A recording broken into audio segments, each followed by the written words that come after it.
This is perhaps one of the biggest games I've ever played in my entire life. When it comes to just the sheer scope of it, this has hundreds of things to do, thousands of collectibles, tons of different zones you can visit, buildings you can climb, and of course zombies that are going to try and eat your face like a bowl of cornflakes. But what makes this game good? What makes this game bad? That today is what we're going to be checking out. What's up gamers, DreamcastGuy here, and this is my brutally honest review for Dying Light 2. If you could please give this video a like and subscribe. Now, let's start to dissect this undead mess.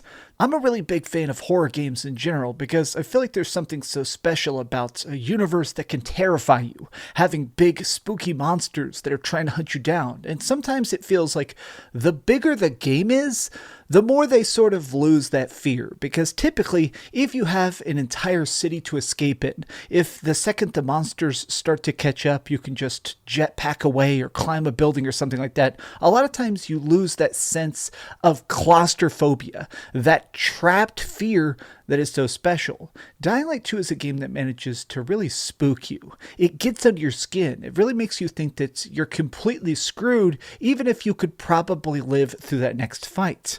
I love this game. It has a couple very big flaws I want to talk about, but for just in general, this is such a fun, ridiculously great treat. Now, I want to begin by just diving deep on the gameplay itself and just sort of dissecting what makes this undead masterpiece such a unique experience. Now, this is very much a parkour game first and foremost. You are going to be doing things like jumping off of buildings, trying to climb on cranes. You're going to be trying to constantly explore nooks and crannies, hidden spots, looking for collectibles, and basically, the more curious you are in this game, the better you're going to survive in the long run. But don't worry, you're still going to die a lot. You see, in this game, we're playing as a person called Aiden, and Aiden is a special class of person in this society called a pilgrim. Essentially, this is 15 years after the zombie apocalypse.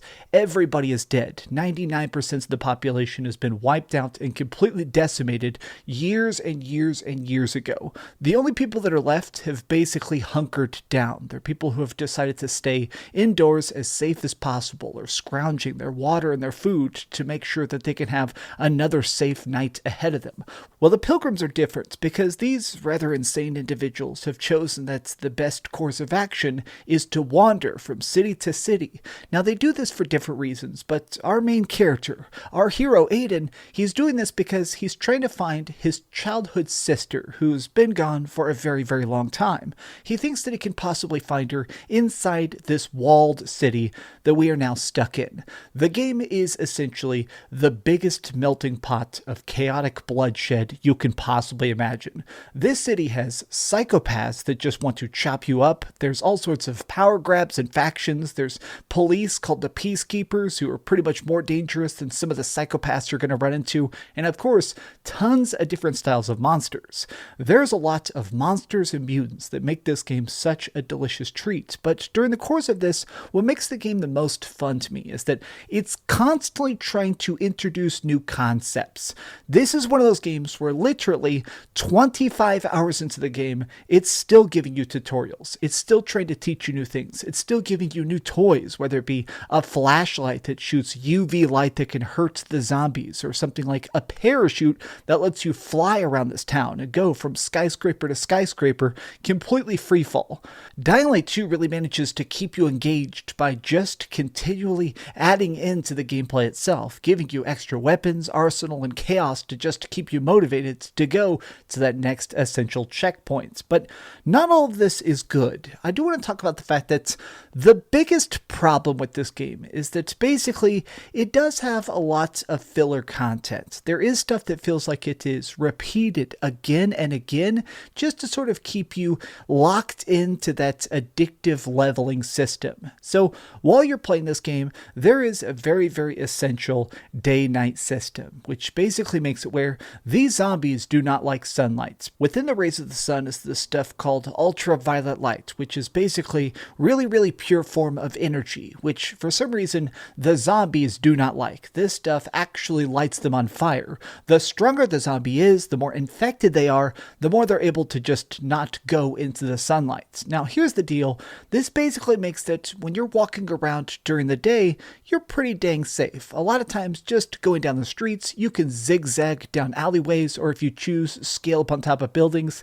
During the day, it's pretty easy to survive. At night, this is when the really powerful stuff comes out. Huge, giant dudes that are carrying weapons, zombies that are able to spit acid, jump around, or the most dangerous are howlers, ones that can yell and bring in every single zombie for a square mile directly targeted at you. But there is an interesting double-edged sword to this. You see, we get bit. When you get into the city, you are unfortunately infected, but everybody's infected. It turns out that in this town, this walled city of the dead, everybody has some sort of bite eventually. This unfortunately means that during the course of the day, you're completely fine. You're just straight up normal Aiden, but as the night falls and you lose that very valuable sunlight that's keeping your infection at bay, you slowly start to succumb.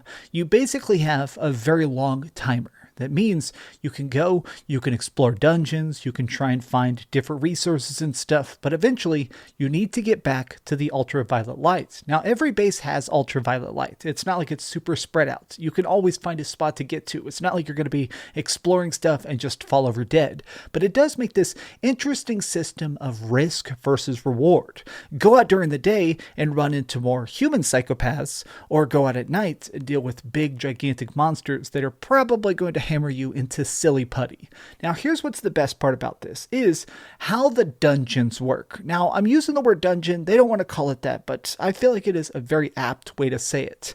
The way this breaks down is that throughout the city, there is all sorts of different objectives you can do. There's parkour puzzles where you're trying to scale on top of windmills and unlock new destinations. There's bases you can take over to create new safe zones by trying to climb inside of like an abandoned church, or clearing out an underground lab to make it so you have extra spots to set up your own UV lights. There's a lot of like encouragement to keep going to different places, but a lot of times the most dangerous depths of the city are actually more safe at night, because during the day, all of the zombies are packed inside the buildings. So it means that whenever night falls, all the undead take to the streets. So if you're careful, if you are able to sneak from building to building and go from rooftop to rooftop, a lot of times you can sneak into these buildings and basically explore them to a much safer degree. But this brings me to the repetition that I mentioned earlier.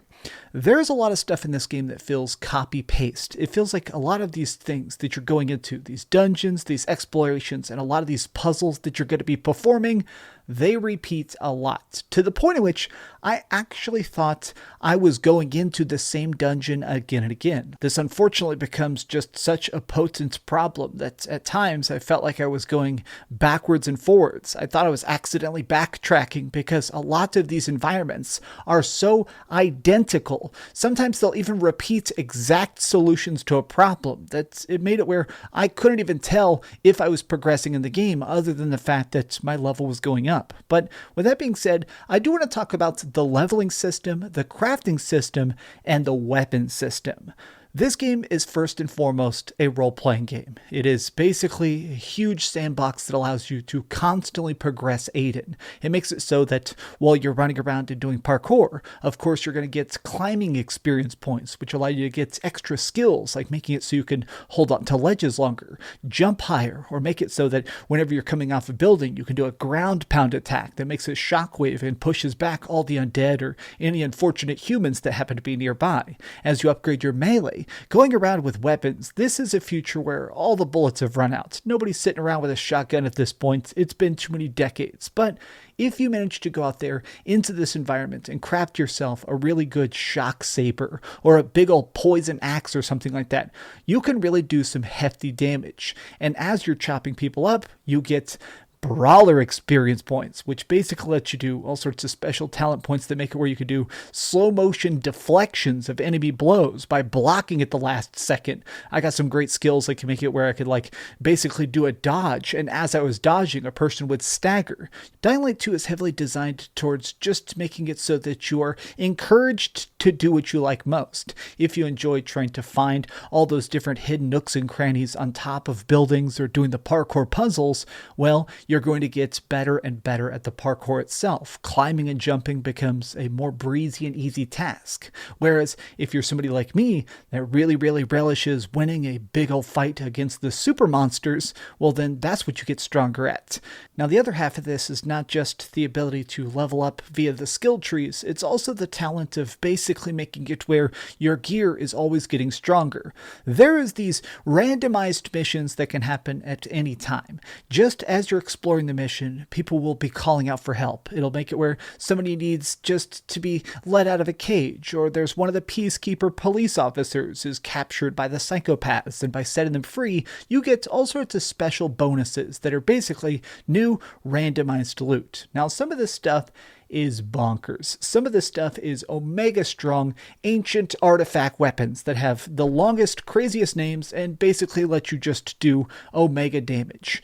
I love that. It is really cool that you're constantly able to get these weapons and just dish them up, soup them up, get them better and better and better. That way when that next mega beastie shows up, you can easily chop them to bits. Now, there's a lot of different styles of weapon in this, from axes and swords, there's arrows, there's brass knuckles and stuff like that. There's spears, there's throwables, there's Molotov cocktails, there's grenades.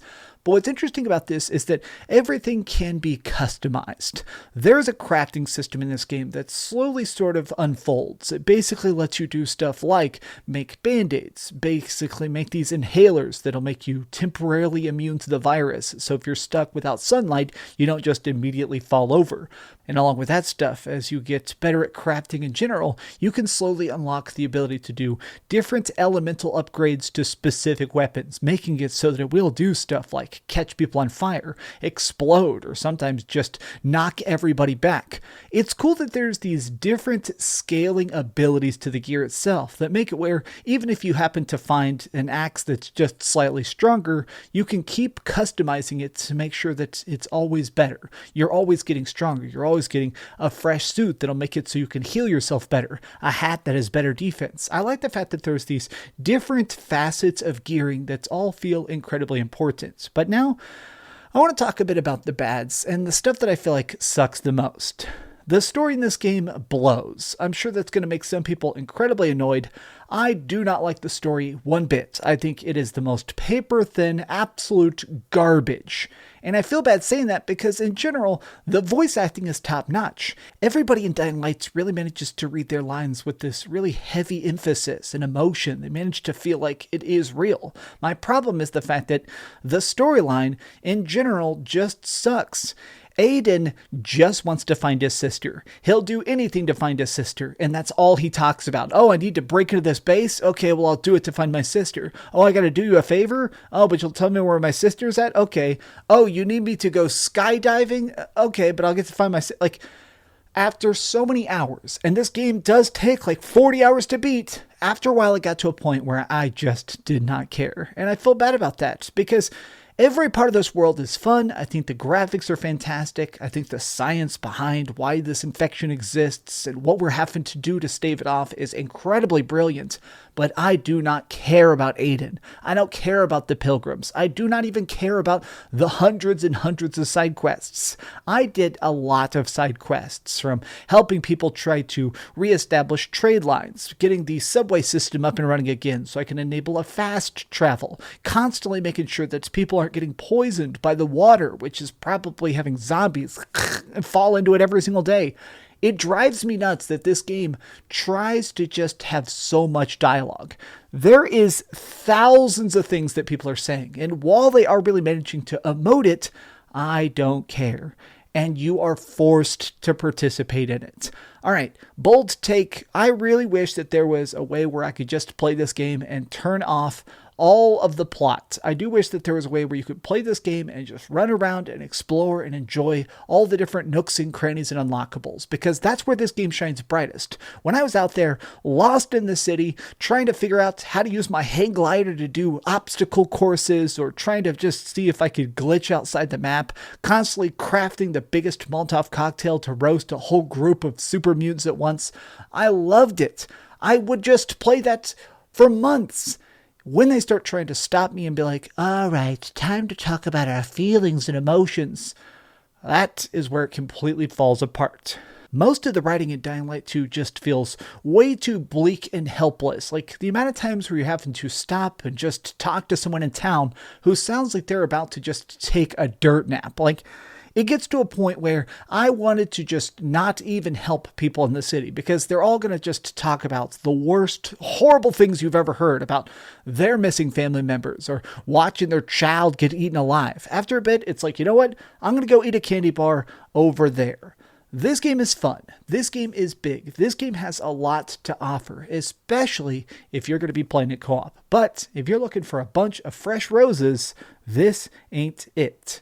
Okay, so we've heard a lot of good and a little bit of bad, but let's go with the ratings board and put a big number on it. I am giving Dying Light 2 an 8.5 out of 10. Thank you so much for watching this video. Thank you so much for watching this video, gamers. You guys are absolutely awesome. Please, if you could, give this video a like, share with your friends, and subscribe if you haven't already. But do me the biggest favor of all, and keep dreaming. I've been playing this game nonstop for way too many days, but I have no regrets. It has been a fun freaking treat. All right, now time to try and finish off all 9,000 side quests. Thanks so much for watching that video. If you want to see something else, you can always click this link to see what I put up last, or, subscribe and see what's coming up next. Also, I promise that whatever I do, it'll try not to suck.